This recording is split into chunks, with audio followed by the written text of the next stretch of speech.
Kim. Today we're going to go through your core report and your hormones report, and I will highlight the areas that need the most focus or the most support. But disclaimer, everybody, Kim has already read through her DNA core report and has been implementing guidelines and changes for what now, Kim, like the last month, I think, or the last nearly a month, and yeah. it's been super fun. And I can say that I have dropped 2 of the 8 or 9 kilograms that I want to lose already, and I think in a very healthy way. And I haven't felt like I've excluded anything that I love. It's just been a level of consciousness around what I'm putting into my body, what is best suited to my body, time of the day that I should be exercising, and giving myself a little bit of like, not leeway, but understanding that perimenopause, going into menopause, a lot of stuff has changed. And I need to keep checking in with, it's like being the head of a business and you continue to check in on best practice, just because you sort of, things will change underneath the surface level. My DNA won't. So I need to keep going back to like, what are the kind of key principles for me to get back to? And I've been telling everybody to go and get their DNA test done because it's so empowering, it's so fascinating, and then it's this like conscious living of like, that's the best option for me. That's what I need to aim for. This is what my body's best suited to. So I have cut caffeine out. That was one of the big changes. But so did you wean off it slowly, or did you? No, caffeine always made me very anxious.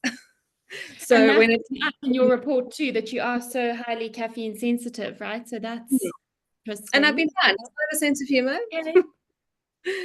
So that's gone. Sugar's pretty much gone. But have you noticed any difference with cutting the caffeine with sleep quality? Yes. Yeah. Okay. I did initially find like that 2 p.m. dip. It felt like when I was pregnant and all you want to do at 2 o'clock is go to sleep. That didn't last. And I think I think my body knew that caffeine wasn't good for me. And that's not, I think it's just so easy. You go for a coffee break and you meet for coffee and you start your morning with coffee, and didn't need it. But you wrote on your form as well that coffee was a no-go. You were having teas only. Hey, so now even the caffeinated teas are out. Yeah, so even caffeinated teas out. I'm a rooibos girly now.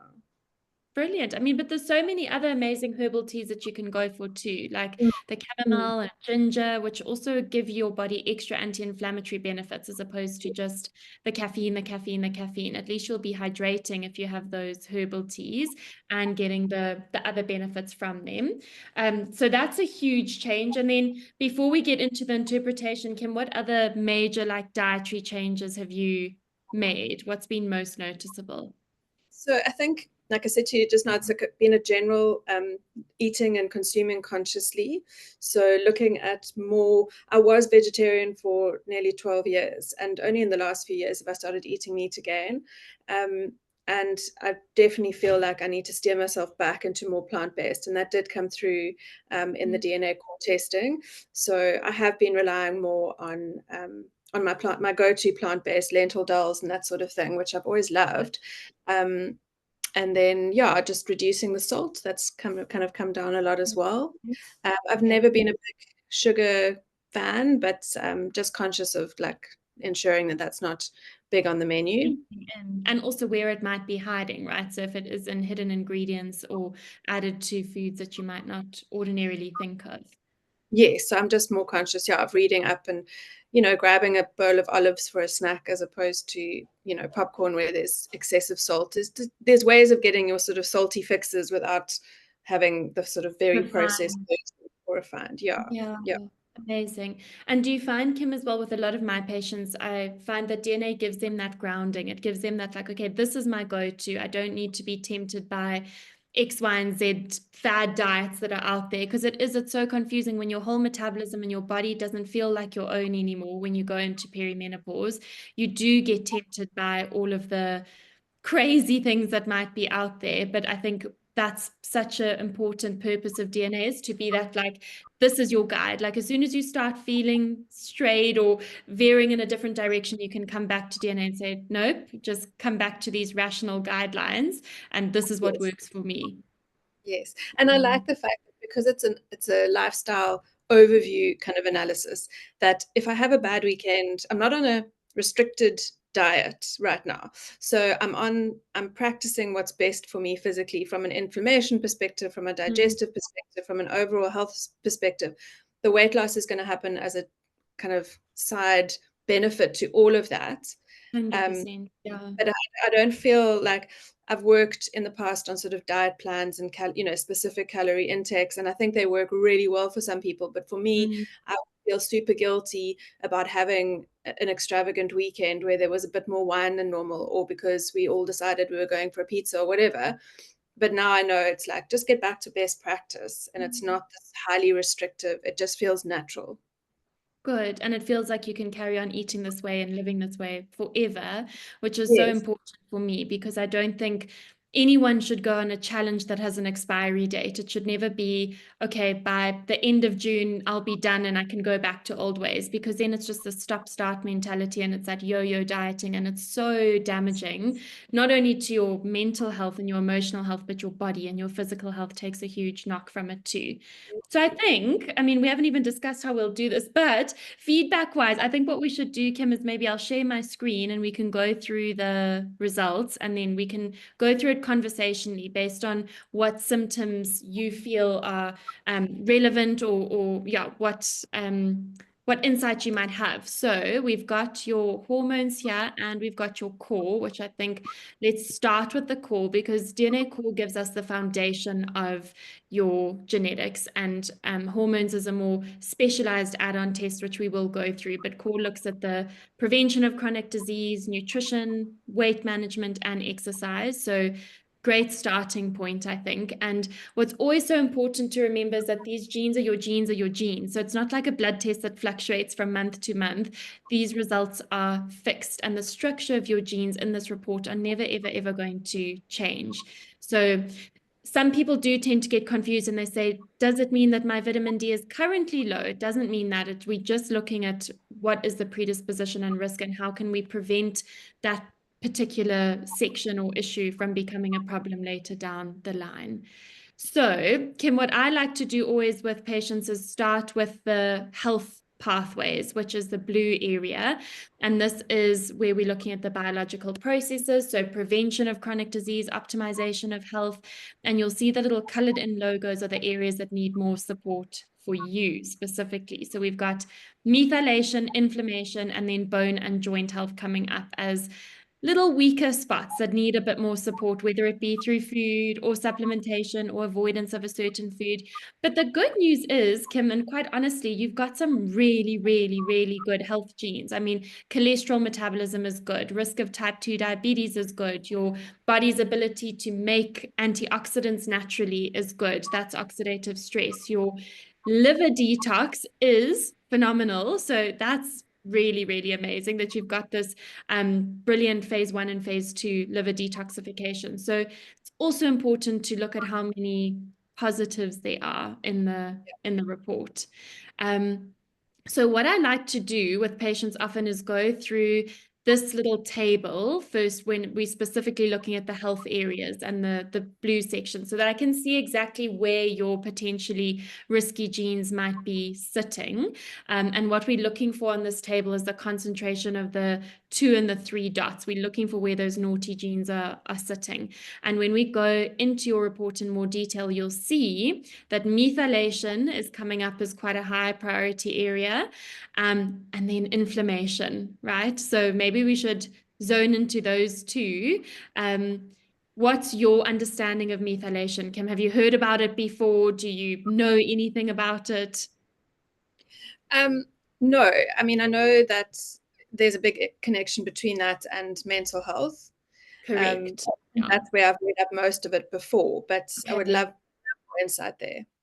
So methylation is a very broad pathway. It's not only isolated to your heart or your blood vessels, for example. It really is quite a systemic whole body pathway. And the major areas that it's involved in is firstly cardiovascular disease risk, actually. So it plays a role in the risk of heart attack and stroke, irrespective of cholesterol. So you could have beautiful cholesterol levels, but if your methylation genes are a bit sluggish and you're not supporting them, something called homocysteine can raise in your bloodstream, and that can increase the risk of heart attack and stroke. So that's the one big area. The second one, you're right, it plays a huge role in regulation of brain chemicals, management of stress, management of anxiety, risk of depression and anxiety and mood disorders.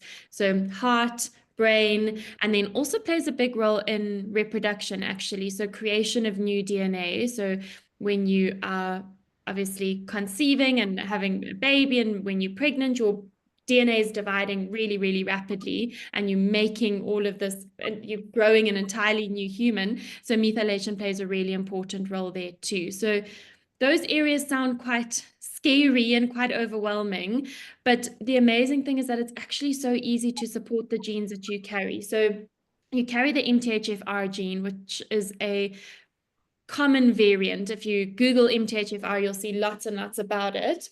But the major group of nutrients that supports that are your B vitamins, Kim. So are you taking any supplements, any B vitamins, any methylated B? I No. haven't. The reason is, and you can see specifically today because I don't have makeup on, but I have terrible rosacea, and it's always worse when I'm taking vitamin B Oh, supplements. yes, you mentioned on your form that nice and flush that you Yeah. get. Okay. So, yeah, I still haven't completely pinpointed exactly what triggers the rosacea. It's everything. If it's too hot, it gets Okay. worse. Cold, it gets worse. But I'm sure through reducing inflammation overall, I'll be able to. But I don't know how Yeah. the vitamin B element Okay. there.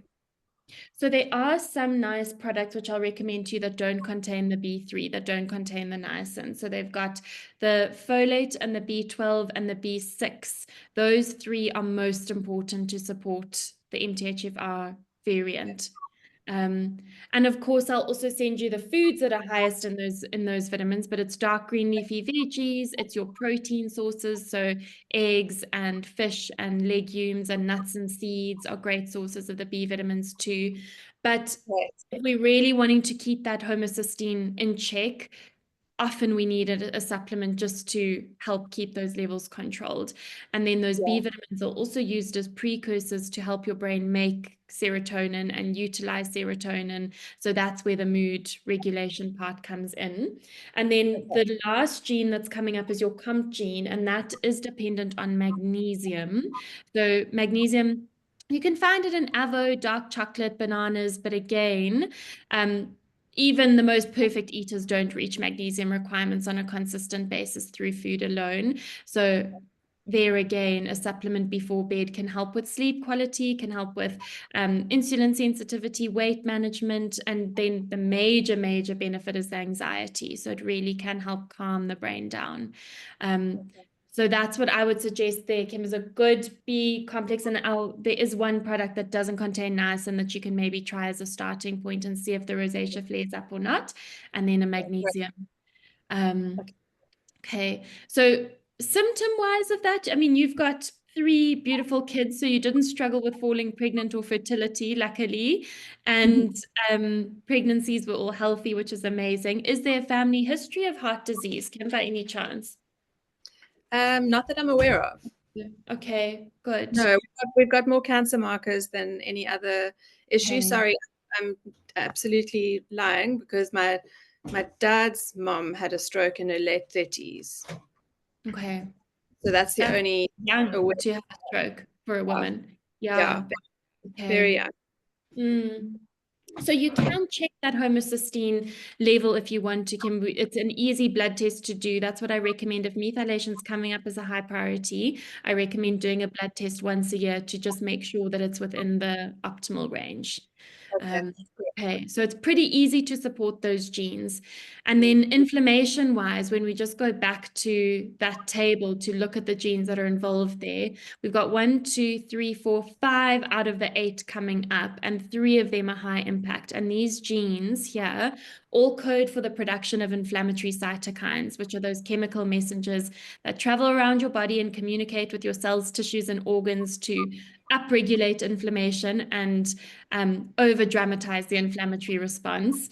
So for you, the rosacea is definitely a sign of that inflammation, but do you have any other like telltale clinical signs that point to inflammation or that are like, no wonder those genes are there?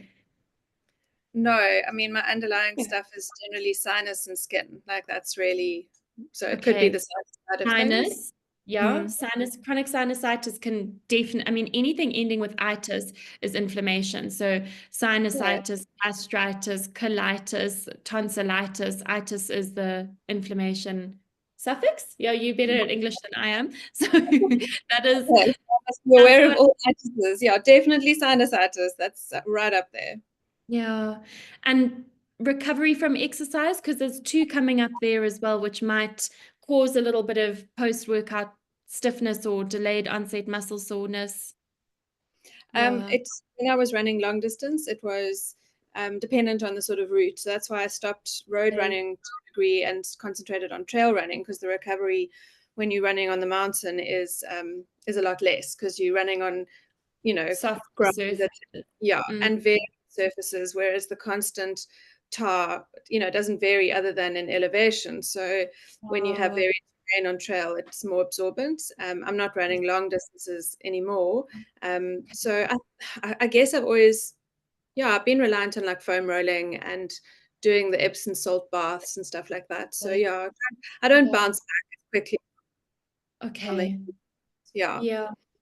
And that's the thing. Most people just think of inflammation when it comes to muscle and joint pain and Mm, exercise recovery, but it's so much deeper than that. And I think about inflammation as the root cause of all of our chronic lifestyle diseases. So everything from dementia to heart disease, cancers, diabetes, autoimmune is very, very, very linked to inflammation, or dysregulated immune response is rooted in these genes too.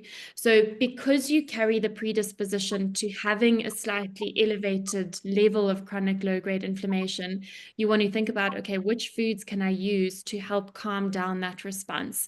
How can I try and settle the activity of those genes? And you'll never get rid of them completely, but you can turn the volume on those genes down, which is important. So I think about inflammation like a fire, and then we have pro-inflammatory foods, so petrol foods, and then anti-inflammatory foods, water foods. And generally, overall, a more plant-based Mediterranean style diet is anti-inflammatory in nature. So that is more legumes and nuts and seeds and fruit and veggies and oily fish like salmon and sardines and trout. Color, like really fresh, colorful food, the opposite of like the standard American diet where it's deep fried, refined, baked, man-made, processed foods. Those are all going to be the opposite and the pro-inflammatory side of the equation. So smoking, alcohol, pesticide exposure, toxin exposure, refined sugar intake that's to excess, of course, is just going to be adding fuel to your already existing fire. So that's why it's important to just think about, okay, on my plate of food, am I feeding inflammation or am I fighting it? Am I settling it down? And interestingly, there's a huge link as well between inflammation and weight loss or ability to lose weight too. So I see it as if that inflammation isn't controlled, it kind of acts like a speed hump to weight loss. And the more inflamed we are and the more of those inflammatory cytokines we have traveling around the body, the harder it is to actually metabolize and break down fat cells, especially the tummy, visceral, midsection adiposity and fat. And then the more fat cells we have and the more abdominal fat we have, the more inflamed we are. So then it's like this vicious cycle. Where do you start? How do you start getting that weight off? And that's why maybe traditional calorie counting wasn't working so well, because you weren't targeting this root of yeah, inflammation. that makes all the sense. Yeah, so super, super important to keep following those sorts of guidelines. How often are you managing to get oily fish in, Kim? Any sort of, As often as my partner will let me cook it in the house. oh, We have okay, different fish opinions, but at least once a week, and that's kind of okay. been what I've been able to do, mostly on a weekend. Yeah. Okay. So the Mm. guidelines are, if we aren't getting oily fish like salmon, trout, sardines, pilchards in the diet at least 3 times a week, we should be supplementing with an omega-3. So yeah, that's something to also maybe consider and look at. The intensity of menopausal symptoms are also linked back to inflammation, right? Because when you're having those hot flashes or sweats, they're going to be worsened by this underlying state of inflammation. Yes, that makes sense as well. Okay. So we've got Okay, to so get focus on that as a big priority. Yeah, this is a big one. And then blood test wise, what I would recommend checking to monitor that what you're doing is working is a blood test called HSCRP, so high sensitivity C-reactive protein. And that'll give you an indication that, okay, you're managing inflammation, it's settled, it's controlled. We are turning the volume down on those genes appropriately. It's, yeah, what you're eating and supplementing with and exercising is working. So those are the two major ones. Kim, there was a little bit coming up in bone health, and the genes here are more in your nutrition section for potential vitamin D deficiency. So of course now with your skin cancer, you're not spending time in the sun. No, Okay. not So allowed.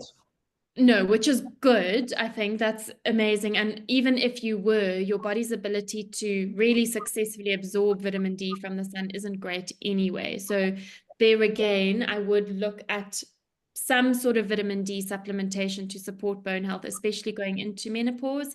Your bones become a big focus point. Okay. Because we want to prevent those Mm. osteoporotic fractures and falls and things like that. Of course, resistance training also important, but vitamin D's job in the bones is to actually move calcium from the bloodstream into the bones where it can be used to build bone density and maintain bone density. So you could be eating all the calcium, taking all the calcium supplements, but if you don't have vitamin D, that calcium's either going to go elsewhere and calcify arteries, or you're just going to urinate it out. So yeah, no point in that really. So yeah, vitamin D, very important. Also from an anti-inflammatory perspective, it's a huge anti-inflammatory nutrient too. So my general advice is test where your levels are at and see in a blood test, okay, if they're at 20, then I can guide the dosage accordingly, or just to make sure that you're not overdosing or underdosing with the vitamin D. So those were the three major health pathways. Any questions on those three, Kim, or any uncertainties? Okay. It Yeah. makes a lot of sense, and I think it's refreshing that it's not that difficult to get on top of. Do you know what I Mm-mm. mean?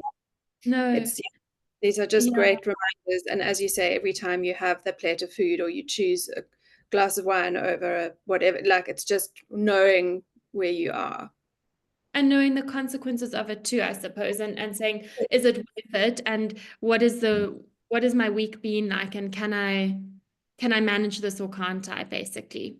Yes, yes, Um, perfect. So then interesting. nutrition wise, so when we're looking at the nutrition guidelines in terms of sensitivity to weight loss and which macronutrients you might be more sensitive to, you can see that neither carbs or saturated fats were coming up, which doesn't mean you can eat an abundance of carbs and fats, but it does just mean that a more balanced Mediterranean style diet is suited to you. So do not fall for the traps of banting or keto or low carb or completely cutting out fats. It's just not necessary, and you don't have to do it, which is great. So lucky you in that sense. You can just focus on getting good quality carbs, good quality fats, the avo, olive oil, nuts and seeds, the oily fish, and watching portion size, but nothing extreme is needed at all here. Then there's the benefit to consuming more of those omega-3 rich fats for weight loss. So the salmon, the trout, the walnuts, flax seeds, chia seeds are actually going to help accelerate weight loss outcomes, which is wonderful. So wherever you can squeeze those in, try to. And then the protein too. And I think from looking at your form, you do seem to be quite mindful of protein intake. Hey, you start the day with a more protein-rich meal. Yeah, yeah. Yeah. I think we've all heard, and it's probably, for in my humble opinion, the biggest benefit of like the sort of keto communication. I've never prescribed or been a huge fan, although I know some people swear by it. But I think Mm. we've all become a lot more aware that as we age, your late 30s into your 40s, you do need to be super cognizant of protein. I remember thinking this way when my kids were really little. And I had one that I thought was going to be totally vegan, my third, because every time I got any kind of animal Yeah. purees, just but she liked the sweet pumpkin and she liked all of that. But anything, as soon as there was, it all came right. But I know I was so conscious of protein, um, kind of consumption with my children, and I feel a lot more like that now. I'm just more aware. I'm not weighing everything, but I am like, at every meal, am I hitting the protein opportunities? Can I rather snack on some seeds? Can I rather snack on a small piece of biltong? Can I rather, just, am I getting my eggs in the morning? What am I adding to my eggs? Is there an opportunity for cottage cheese? All of that sort of thing. And I think it's, yeah, definitely a priority. I think also what may cause is your insulin sensitivity changes, right? So you become less insulin sensitive and more insulin resistant. And the benefit of getting that protein in regularly throughout the day is it creates better blood sugar balance and better blood sugar management. And it prevents those spikes and those crashes. And when you crash and your blood sugar falls really rapidly, that's when you tend to feel grumpy and moody and irritable, and you want to grab the next chocolate in sight to try and pick you back up again. So yeah, protein is super, super important. There's a lot of research also showing how women should ideally have protein within like an hour of waking to help balance that cortisol response and that cortisol reaction. And also not only to stabilize blood sugar, but to stabilize the nervous system and to prevent that dominance of the sympathetic nervous system. So try not, I know you're supposed to exercise in the morning, but try to have something before you train if you can. Okay, cool. Yeah. Even if it is just like a little, like half of your breakfast before you exercise, then finish the rest afterwards. Yeah, it's helpful to get that in. And then where you may be deficient is, again, those B vitamins, as I mentioned, big impact there. We need extra beyond just the standard recommended daily allowance for you in order to support those methylation genes, mood, and heart health. Yeah, we'll try and supplement without the niacin and see how you go. If it's still triggering, then maybe you just take it to every second day and see if that makes a difference. And if that's still not a go-go, then you can just really focus on the foods that are rich in those B vitamins. Vitamin A, I don't recommend supplementing with. It's not necessary. You can get it in through food. So all your yellow and orange fruit and veggies, carrots, pumpkin, butternut, mango, pawpaw, anything with an orange color or pigment is going to have vitamin A. But it is very important for your eyes and for skin recovery too. So are you still using that chemo cream, Kim, or are you not for the skin? Or I've just been putting it off, but yeah, I've got to do it in the next little while. I've got the prescription, so probably middle of June, and then we do another 3 weeks. Okay, so they're really focusing on upping the vitamin A rich foods might help with the wound healing or the skin healing, and also zinc. Just on another note, it's not here, but zinc is also very important for wound healing. So it might just help with, yeah, the skin's recovery process. Thank And you. then vitamin D, we are also at risk as we chatted about. So vitamin D is probably my favorite of all of the micronutrients because it does play so many roles. It's anti-inflammatory, important for bones, so important for serotonin production and utilization too. And it's so easy to correct. If it is a little bit low and we can fix it, it makes a big difference. There's lots of research coming out as well that shows that vitamin D deficiency promotes the onset of autoimmune disease if you are at risk. So that's, again, something that's easy to fix but has huge benefits. And then lucky, no intolerances to lactose or gluten, which is so nice. I said to my mum, because my mum's been told she has lactose intolerance. Okay. Yeah. Never specifically like tested for, but she has a colonoscopy and everything every year because her mom had colon cancer. So that is one of the things that I test for every year. But I've always thought that I did. I always thought that I had like a mild intolerance. I think you can put things in your head that don't exist. Totally. Yeah. But your gut health seems to be pretty good generally. Yeah. You haven't battled with major IBS or anything. Okay. So No. it's nice to just know and to stop guessing and to stop wondering. This gene, don't get excited. It doesn't mean you're a good metabolizer of alcohol. It's only expressed in Asian population groups, actually. So it would be a complete inability to break down the acetaldehyde in alcohol. Methylation isn't, well, methylation doesn't agree well with alcohol, put it that way. So when you have a few glasses of wine, your B vitamin stores get rapidly depleted, your magnesium gets depleted. So on those days, it's even more important to top up with the Bs and the magnesium and support methylation. Caffeine, you actually carry, let's look at those genes. You definitely carry, so this COMT gene is linked to potential anxiety with caffeine intake. So that shakiness or jitteriness potentially. Your breakdown of caffeine, though, is quite quick, Kim. So if you did drink it, you would work through it quickly, but the side effects of having it probably aren't worth it. And then it also has a negative impact on bone health too. So caffeine can leach calcium from the bone stores, which is, of course, the opposite of what we want in going into menopause. Excessive intake of caffeine, that is. So if you feel better off of it completely, then stick to it rather.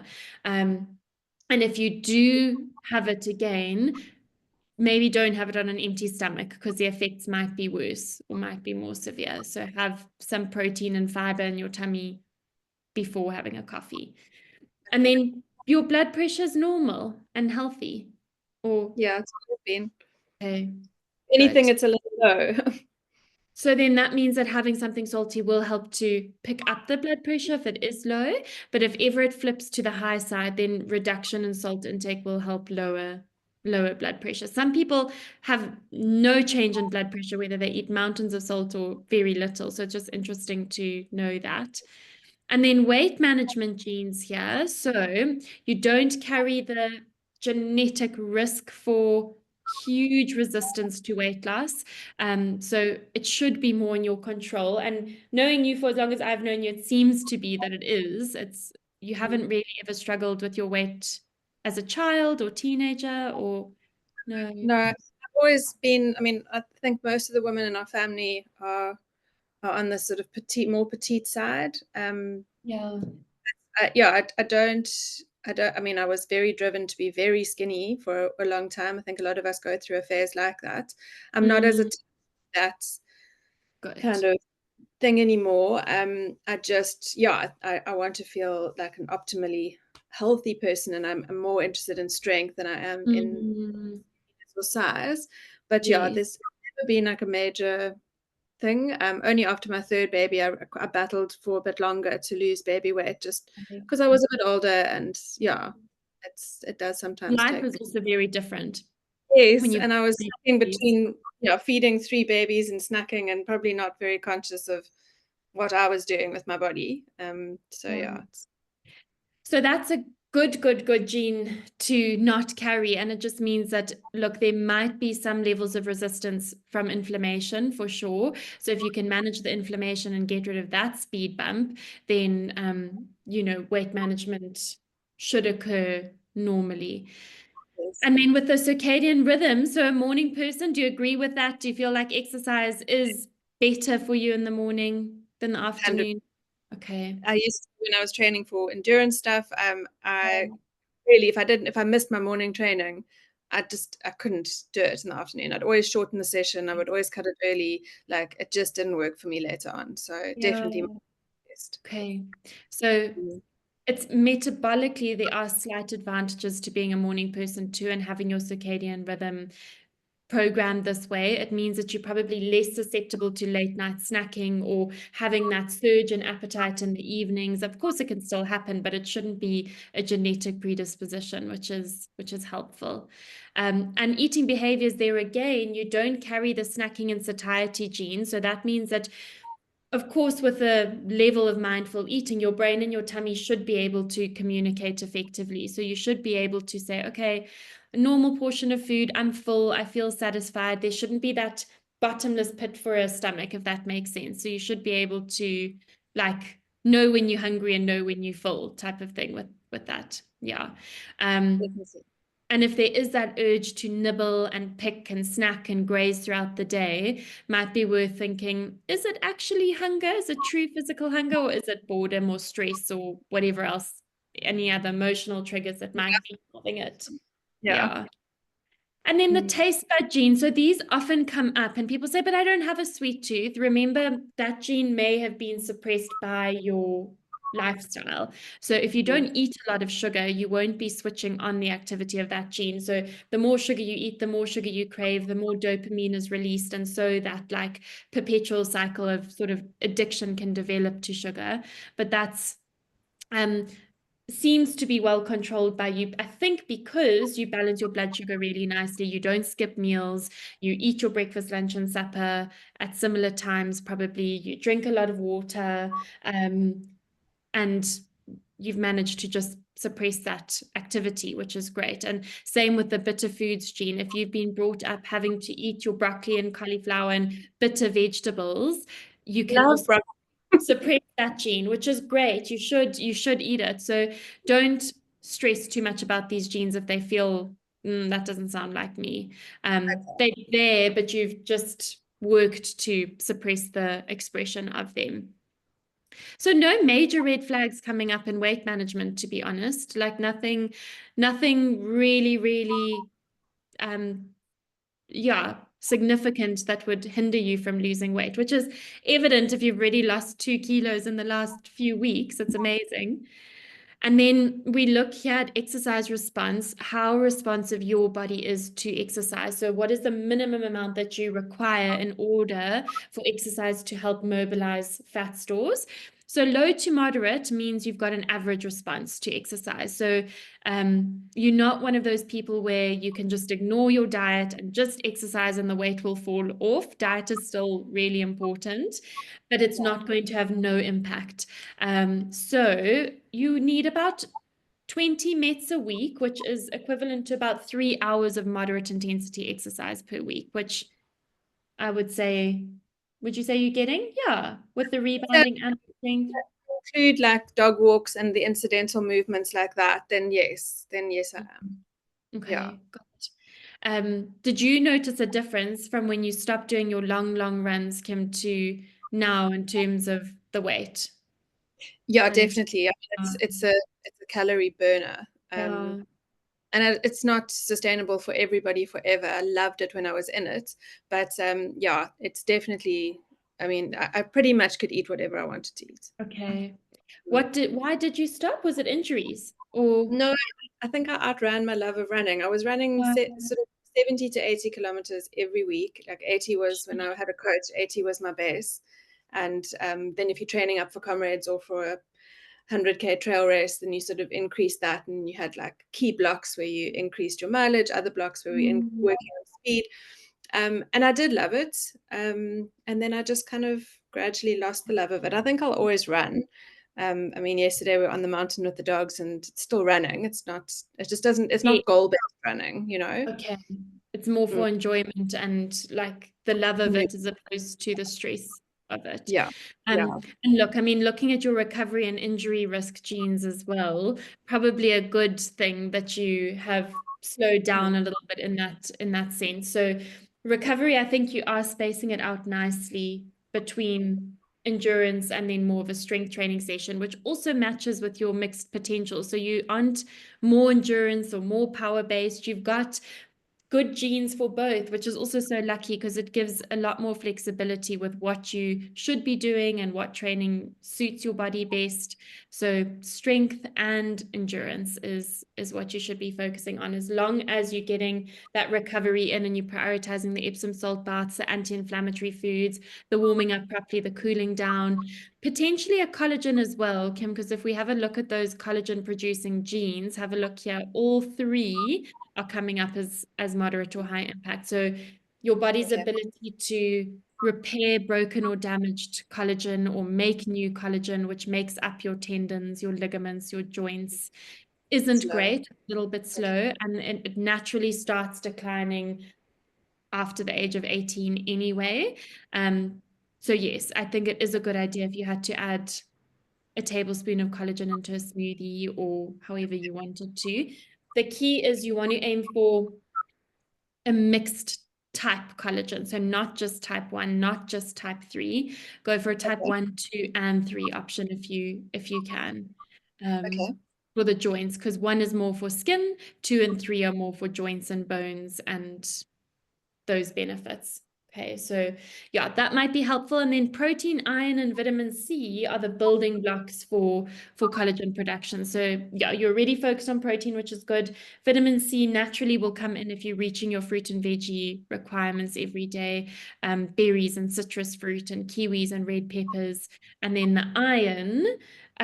Remind me, Kim, cycle-wise and period-wise, Mm. are you getting any sort of a bleed or? So no, I still have a relatively normal cycle. It goes a bit out of whack every now and then, but Okay. about 4 to 5 days of a bleed. Yeah, we're still in that transitional phase. So iron deficiency still could potentially be a concern then, especially now that you're transitioning more to plant-based. Yeah, Mm. it's something just to watch out for. If you start feeling really tired, hair starts falling out, if you feel breathless, or if you get that dizziness or heart palpitations. I don't know if you've ever had iron deficiency before, but it's a horrible, no. Yeah, I had it tested regularly when I was plant-based and running a lot because I was, Yeah. yeah, yeah, all the horror stories. And it Yeah. always, okay. I have Okay. taken supplements sort of preventatively. Just I felt like I should when I wasn't eating meat, but I'm Yeah. happy to go back to doing that.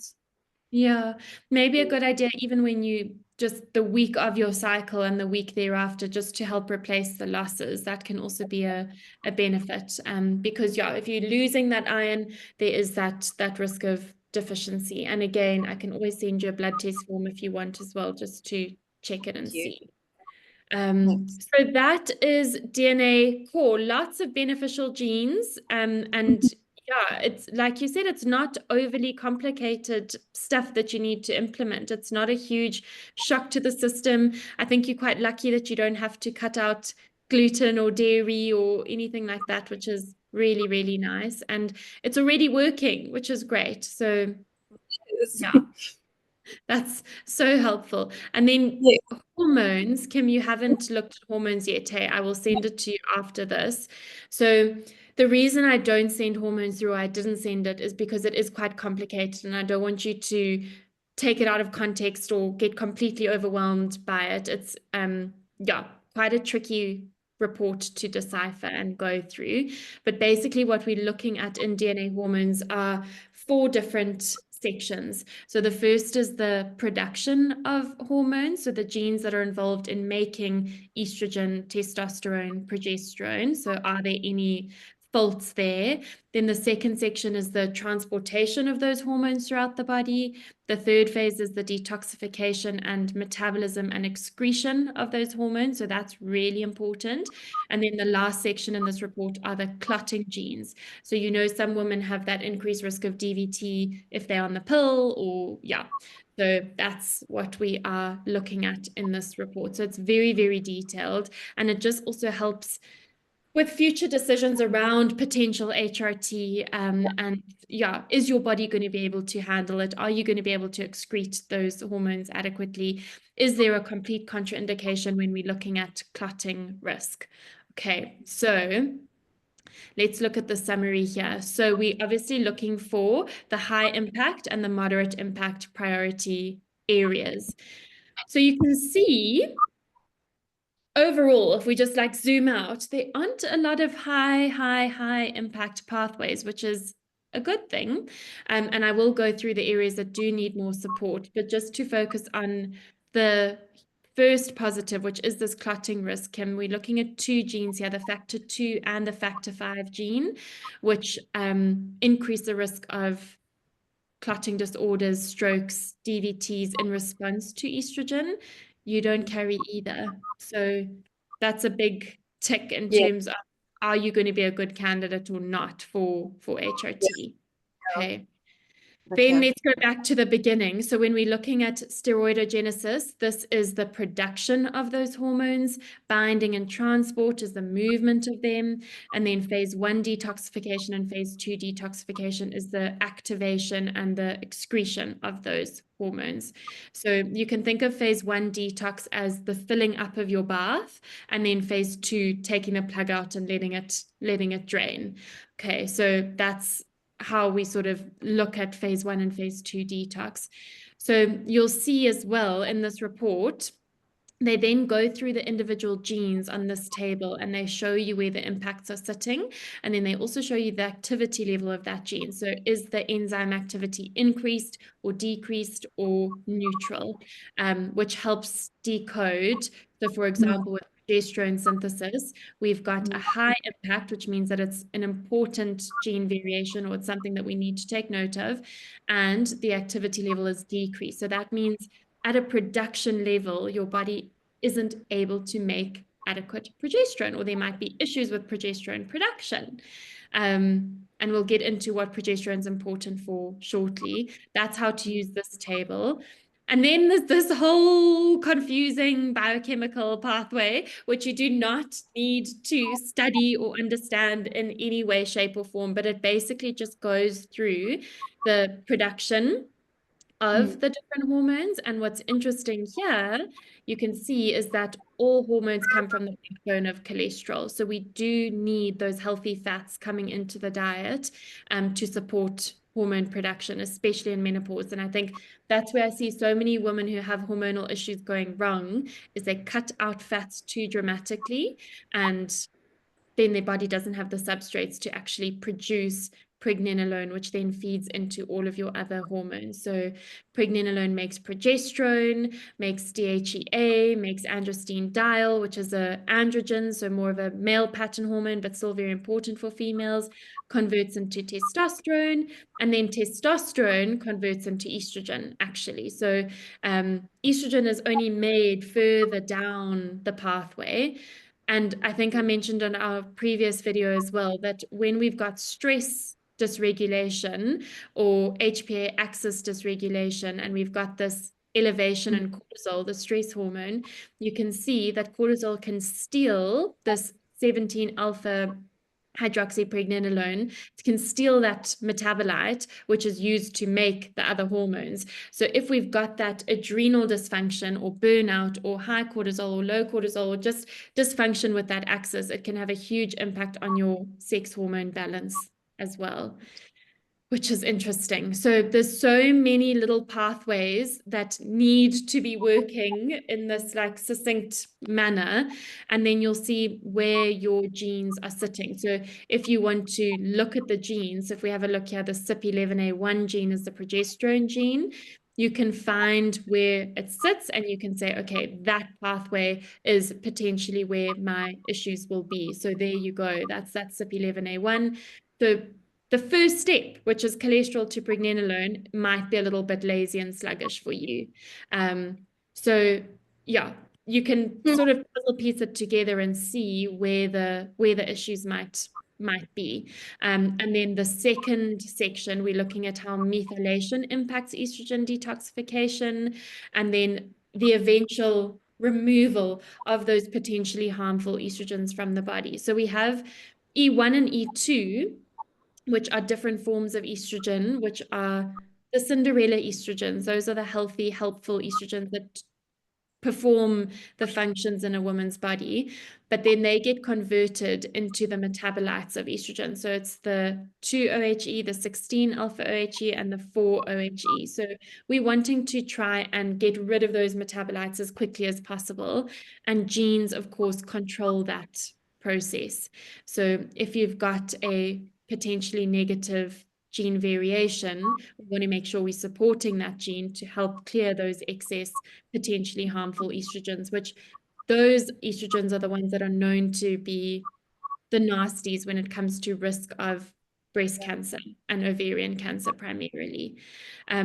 And then eventually those hormones are converted into quinones and DNA adducts, quinones, which are dangerous, unstable molecules, which can cause DNA adducts or breaks and things like cancer development. So we're wanting to make sure that those quinones are either not formed or metabolized as quickly as possible. And then they convert into free radicals, water, and oxygen. So we want to just make sure that this pathway is happening as seamlessly as possible, basically. So you don't have to understand every last detail of it, but it's helpful to see, and also to show a gynae or a doctor who is going to be having hormones one day. Look, these are the issues. Just be aware of it, basically. And again, like the DNA core report, these genes will never change. So these predispositions are there regardless. Okay. So having a look, let's go through the genes individually. And you'll see here, Kim, I've highlighted some of the important pathways and the important, or the important results and the important takeaways in the report, so you can go through it. But that progesterone is Yeah. one of the key woman female hormones. It's involved in calming the body down, calming the mind down. It's anti-anxiety, it's anti-inflammatory, and it's really important for stabilizing the uterine lining, preventing the growth of potential endometrial cancers or endometrial hyperplasia, where the lining gets too thick because that estrogen is unopposed by the progesterone. So we want estrogen and progesterone to be in this balance, right? Mm. Progesterone is one of the first ones that often goes in perimenopause, but because you're still having a regular cycle, you're obviously still ovulating, so you must be making some progesterone. But what I worry about is that progesterone being used properly? And is it being stolen by cortisol, or is it being held in the body like it should be? Okay, so that would be where I would recommend starting, even if you still have regular cycles. In the luteal phase, so the second half of your cycle, is when we naturally have progesterone, because the egg turns into the corpus luteum, which then secretes progesterone naturally. If you need a little bit more support there, I would say test your progesterone mid-luteal cycle, see what it is. And if it's a little bit low, then you could just supplement with a little bit of progesterone in that second half of the cycle, and then stop when you start bleeding, stop the progesterone when the period comes, and then start again in the second half, just to see if it will help with sleep quality, with stress management, with mood. Those are the major benefits that we're looking for with progesterone. So Amazing. interesting. Again, of course, I can't prescribe that, but yeah, I've sent you doctors who would be able to, and who would be able to give that to you. So premenopausally, with low progesterone levels, there's a risk of pregnancy loss and miscarriage, because progesterone basically holds the implanted embryo in place. But now where you're at, what we're looking at is a greater risk of, again, that low bone mineral density. So we need to look at vitamin D, supplementing or replacing the progesterone where necessary. Probiotic can be helpful as well. And then Wow. we have a look at the summary of supporting the progesterone, dietary strategies that can help with either progesterone production or utilization. Mediterranean diet, fiber, selenium from the Brazil nuts, avoiding refined carbs and acrylamide sources, and then the bone building nutrients, probiotic and sulforaphane. Sulforaphane is found in that radish, our daikon radish. Yeah. And the reason that's recommended is because that will help to get rid of excess estrogen, so that we can create more of a balance between the progesterone and estrogen. Oh, And wow. then bone density guidelines there. So with your perimenopausal symptoms and progesterone being the anti-anxiety, the calming hormone, does that make sense that your body might? Okay. Very, Yeah. very much. And I've been interested to see how many doctors prescribe estrogen as the first point of call for friends that are in Oh, perimenopause and not progesterone. Is there a reason for that, or is it just lack of insight? I'd have to, I suppose, know the doctor's rationale behind it. Mm. Oftentimes, if the woman's had a hysterectomy, let's say, some Mm. doctors, some conventional doctors, only give progesterone to stabilize the uterine lining, so to prevent it from thickening too much and potentially causing endometrial cancer. But if they think that, okay, well, the uterus is removed, so there's no need for progesterone, but in fact, there's progesterone receptors all over the body, in the brain, in the muscles, all over. So yes, progesterone still has a role beyond just the uterus. So that's one reason. And then that would be just misinformation, I suppose.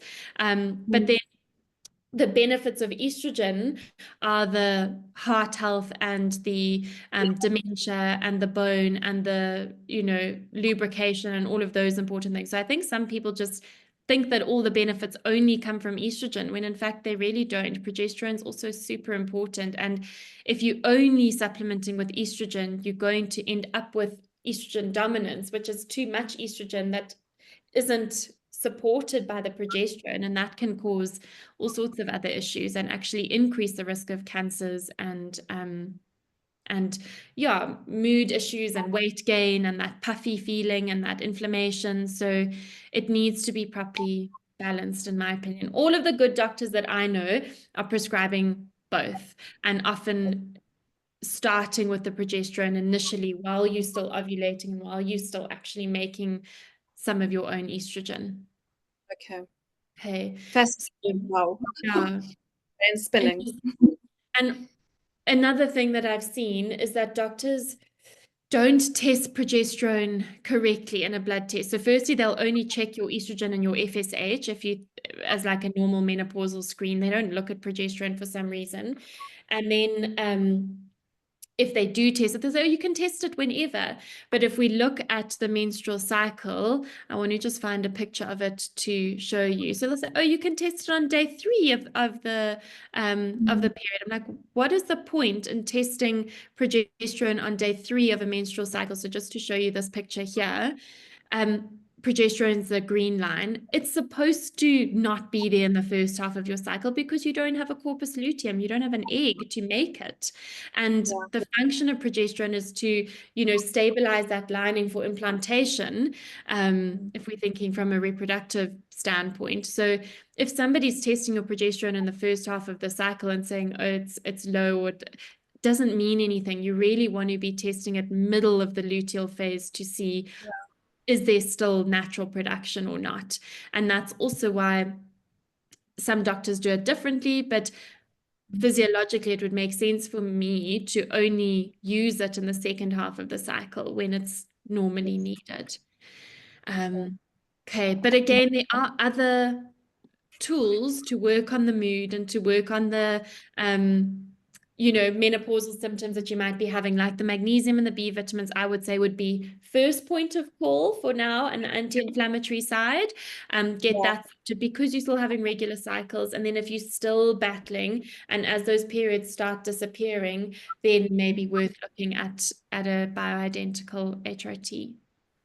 Okay. Fantastic.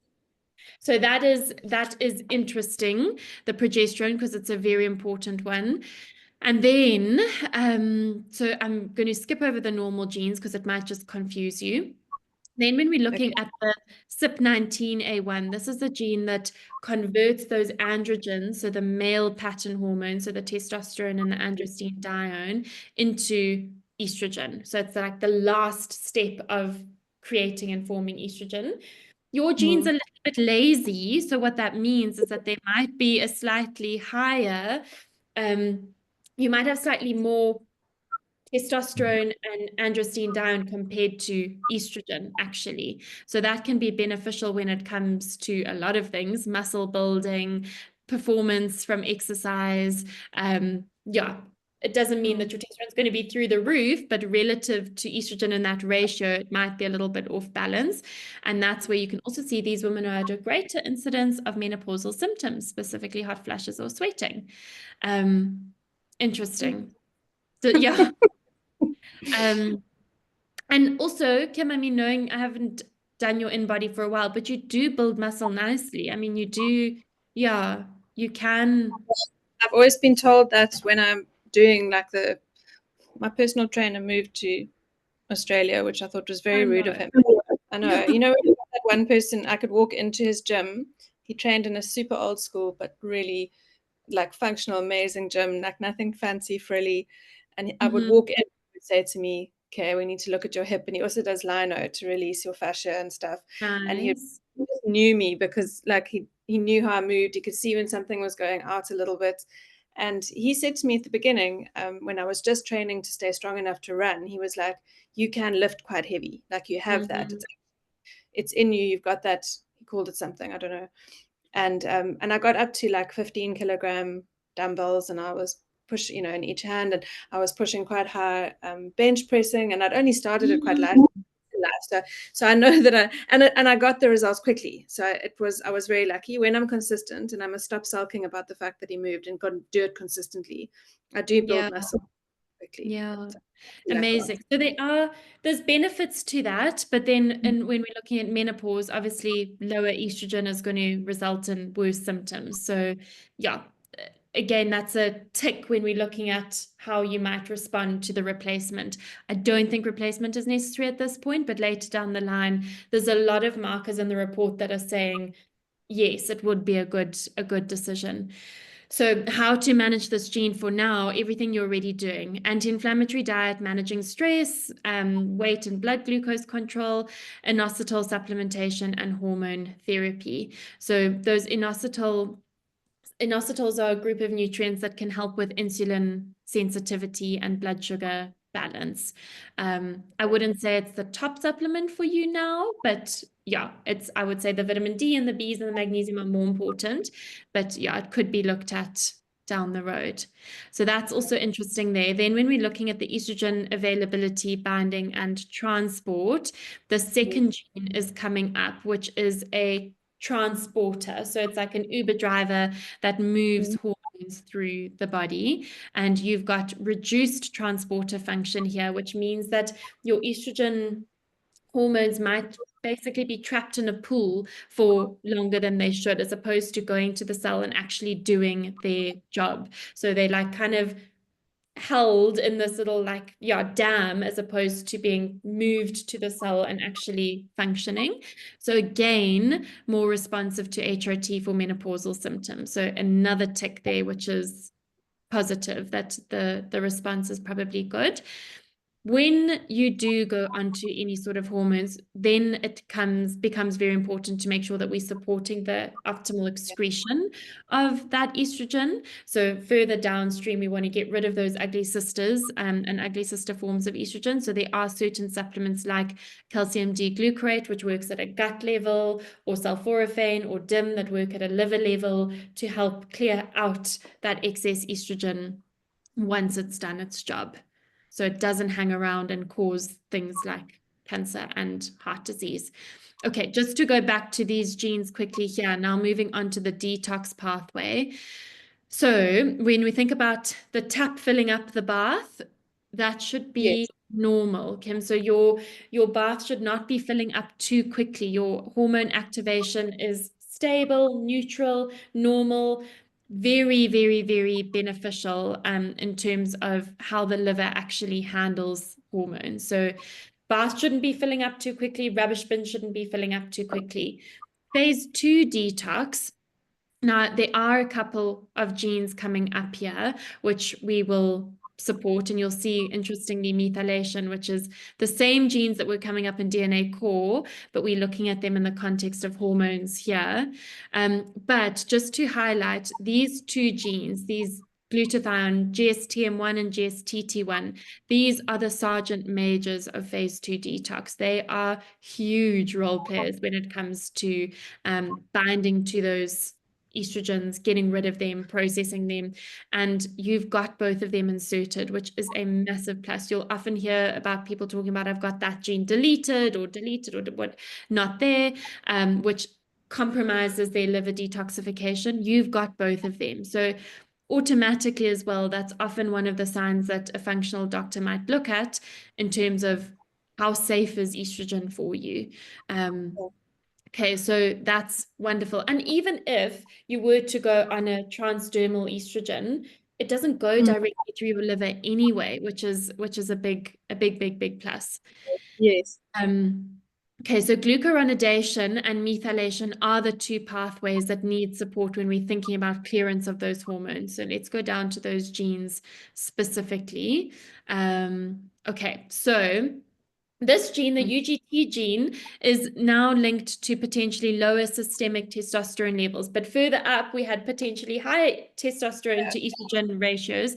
So you might see also some genes contradicting each other, which isn't necessarily a bad thing. It's just important to support each gene individually. So here again, another genotype which would benefit from HRT if as needed. The risk again is coming up for bone mineral density issues. So just training to support your bones, rebounding, weight training, load bearing exercise is so important. I do think it's a good idea now, Kim, as well, to start on some sort of a bone support supplement with calcium, vitamin D, and vitamin K2. Have you done a bone density scan or not yet? No. No. So I also recommend doing that a little bit sooner rather than later so that you can pick up problems and get on top of them proactively. And yeah, worth getting a baseline and then monitoring it every 5 years or so just to keep an eye. What are your mum's bones like? I don't know if she's ever done a proper test. Okay. She does mammogram every year, but I don't think she does bone. I mean, she used to do mammogram every year, not bone.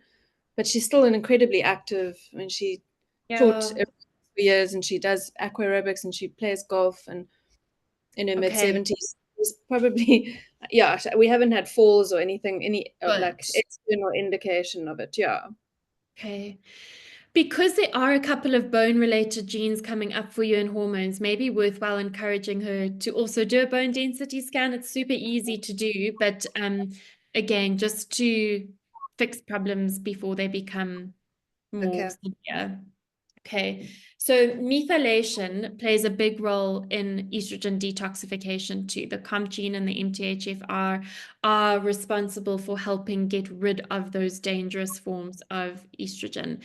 The guidelines are slightly different to what we spoke about in DNA Core for this specific area of concern, but the B vitamins and the magnesium are going to be hugely helpful for that estrogen excretion too. So the COMT gene that you carry, if we look here, it's associated with a 3 to 4-fold reduction in the enzyme activity. So the processing of the estrogen there is 3 to 4-fold reduced. And if we have a look at where the COMT gene is sitting, you'll see it's not only in one section of this diagram. There's a couple of places that it does sit. Or this might be different, but it's involved in getting rid of the 4-OHE and the 2-OHE. So yeah, important there to make sure that we're supporting the excretion of those harmful metabolites. So other guidelines for the COMT gene and specifically the hormone context that we're looking at, fiber is so important because that helps to bind to excess estrogens and get rid of them. So flax seeds, chia seeds, legumes, chickpeas, lentils, nuts and seeds are all really, really good sources of that insoluble fiber, which has been shown to help balance out that excess estrogen. Being careful of saturated fat, so all the animal fats, which naturally you would be if you're shifting to more plant-based. Increasing your fat or estrogen intake, so things like tofu. Do you eat those? Yeah, tofu, soy, I haven't tempeh. had stages, but I'm not anti it. Okay. Maybe worth Mm, introducing it again because that can also bind to the estrogen receptors and allow your body to get rid of the harmful estrogens. yes. Exercise, weight management, and then when you do start HRT, then we would look at more specific nutrients like the DIM, sulforaphane, calcium D-glucarate to help with the excretion of estrogen. And then methylation, the folate, B2, B6, B12.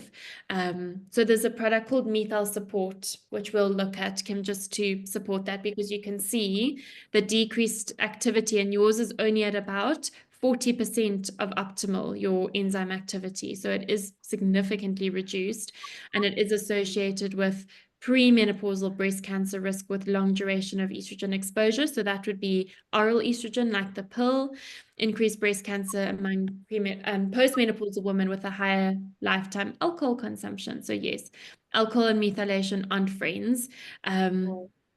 So yeah, important to just be mindful of that link and start working on the genes now before you even start the hormones would be incredible. Yeah, makes so much sense.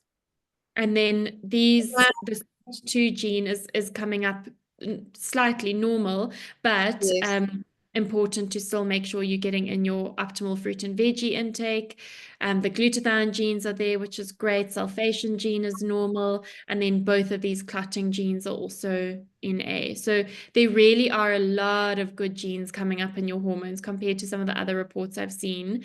But just to look at the implementation summary guidelines, this page 5 and page 6 is where I would focus, Kim. So just Okay. again, it's a lot of similar stuff to what came up in DNA core, but Yeah. it's the bone stuff, the Bs, limiting the alcohol, anti-inflammatory, load-bearing exercise, gut support as well. So yeah, I hope it makes sense. I know it's like But info. it adds, they kind of cross over. There's lots of repetitive stuff between the one and the other.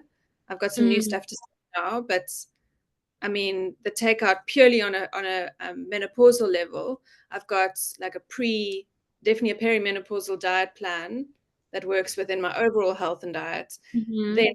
there's supplements that I can try that are non-hormonal now, like your magnesium and the vitamin Bs. Yes. Um, and then I'm low risk for the HRT. So if I'm finding symptoms aren't improving or they're fluctuating, then it does give me like a more concise sort of game plan Mm, than if I was just doing random blood tests and guessing.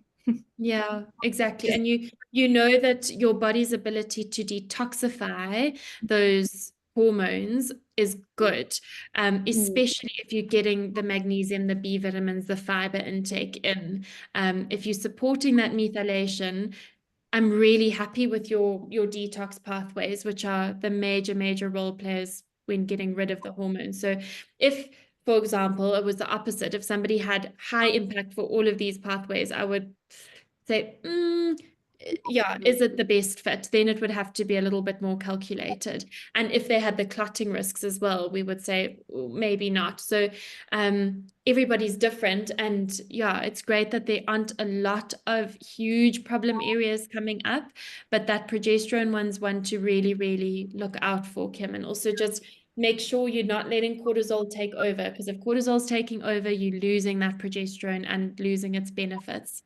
So things like not having any, not that you're doing it, but no caffeine on an empty stomach, protein like within an hour of waking, getting that light, sunlight or natural light into your eyes before getting onto your computer, for example, is so important. Yeah, managing stress, deep breathing, eating regularly, not skipping meals, doing that nervous system regulation so you can keep that cortisol controlled so it doesn't have Yes. that negative impact on your progesterone specifically. Amazing, Carly. Okay, so Absolutely. I'll send this to you now so you've got it to go through. I don't know how they're going to edit this video. Good luck, guys, whoever's editing it. Love you, and we sorry. Can you put some makeup on me? Yeah. I don't even know who'll do it, but I'm sure they can take a snapshot however they want to. Hey. Yeah. Any questions, Kim? I'll send you supplements that I recommend in terms of the brands and the dosages and everything. So I'll send you a script of those. Yeah. But yeah, anything else that you're uncertain of? No, I mean it's making sense. Stafford. Um Stafford in his emojis. I'm like, are we having a good day or bad day? What emojis are Yeah, we using? you see messaging me. No, okay, he's left me. That's good. Oh dear.